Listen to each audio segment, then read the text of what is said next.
Y yo lo anunciaba también el encargado de negocios de la Embajada de Estados Unidos en Cuba, Mike Hammer, conmemoró en su residencia el aniversario 249 de la independencia de su país. La celebración ocurrió horas después de que el presidente estadounidense Donald Trump firmara un memorando presidencial que endurece el cerco económico, financiero y comercial que desde hace más de 6 décadas la nación norteña impone a Cuba. El texto del memorando, en opinión de analistas y también expertos, es una declaración de guerra económica extrema contra la mayor de las Antillas. En ella van implícitas poderes e influencias del secretario de Estado Marco Rubio y de los congresistas anticubanos, los mismos que aprueban una intervención militar contra Cuba y acciones de asfixia contra el pueblo que dicen apoyar. Veamos el reporte. El despliegue público y mediático resaltan en la estrategia. Hammer recorre provincias, los visitados elegidos por él. En cada encuentro, la narrativa del supuesto fracaso del sistema cubano. Una y otra vez, el encargado de negocios de la Embajada de Estados Unidos en La Habana ignora y desafía normas de la diplomacia internacional. En la medida en que ese comportamiento se ha hecho reiterado, el propio pueblo, con su cultura política y nivel de información, rechaza y expresa desacuerdo total con la injerencia agresiva del diplomático estadounidense. Primero, es un hipócrita, que es un representante del país más terrorista y más guerrerista y más prepotente y más abusador que existe en el planeta. El más criminal, el que apoya a Netanyahu, el que apoya los asesinatos del pueblo palestino. Y realmente, ¿qué puede representar él? ¿Qué puede representar él a un monstruo? Porque qué cosa es Estados Unidos si no es un monstruo que nos está ahogando y no solo nosotros, que ha invadido tantos países, que tiene bases militares en todas partes. Él se pone a hablar con las personas que normalmente le siguen su línea hipócrita, su línea demagógica, su línea sinvergüenza. Pero cuando hay algún cubano de verdad que realmente sabe y que sufre lo del bloqueo, ¿entiendes? Y que defiende esta patria y defiende su revolución y le pregunta por el bloqueo enseguida, ya lo vi.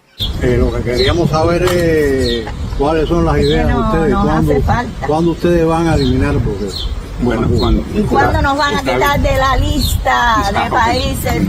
Hace falta eso es lo más que nos hace falta, que nos ayude con eso. Buenas noches. Bueno, gracias. No habíamos acabado de conversar con él. O sea, no le gusta hablar con el pueblo. En estos recorridos, Hammer, escudado en su inmunidad diplomática, incita sistemáticamente a cubanas y a cubanos a manifestarse en contra de las políticas del país. No pocos de los que han estado presentes en cada provocación califican la conducta del diplomático de oportunista, de confrontación y subversión totalmente alejadas de la ética.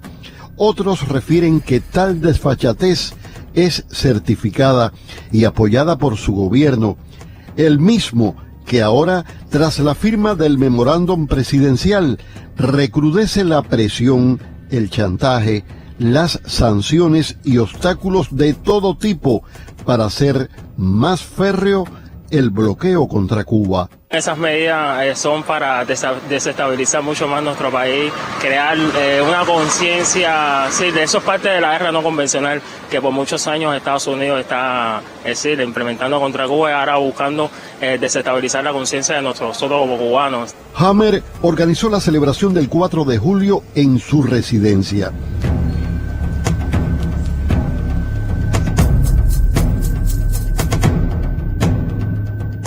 Personas que habían sido invitadas declinaron asistir justo tras la firma del memorándum presidencial por Trump, herramienta que, entre otras disposiciones, prohíbe transacciones con empresas cubanas y robustece el marco de sanciones a buques tanqueros que transporten hidrocarburos a puertos cubanos. ¿Cuánto más no lograríamos si no tuviéramos el injusto e indeseable bloqueo, todas las sanciones, la lista terrorista, todas esas cosas que son una una forma de querer precisamente de que el pueblo se sienta mal, de que el pueblo se subleve, de que el pueblo tumbe al gobierno, porque lo que quieren es acabar con el socialismo, pero nosotros vamos a seguir resistiendo. El encargado de negocios de la Embajada de Estados Unidos en Cuba, como todo funcionario extranjero, está obligado a respetar las leyes cubanas. Autoridades del Ministerio de Relaciones Exteriores, como se conoce, han llamado la atención a Mike Hammer por sus actos contrarios a las normas del derecho internacional. Tras sus visitas a provincias, ciudadanos de esos territorios señalan que el funcionario ignora, no puede comprender al pueblo cubano. Comentan que el encargado de negocios estadounidense desconoce la historia del país donde ha sido asignado, cuántas han sido las agresiones imperialistas y cuántas las victorias, con firmeza y decisión. Su injerencia, como el cerco imperial de más de 60 años, está condenada al fracaso ante la unidad de los cubanos. La historia juzgará a los que con disfraces diplomáticos intentan quebrar la voluntad de un pueblo que resiste y no renuncia a su desarrollo. Bernardo Espinosa, Canal Cubano de Noticias.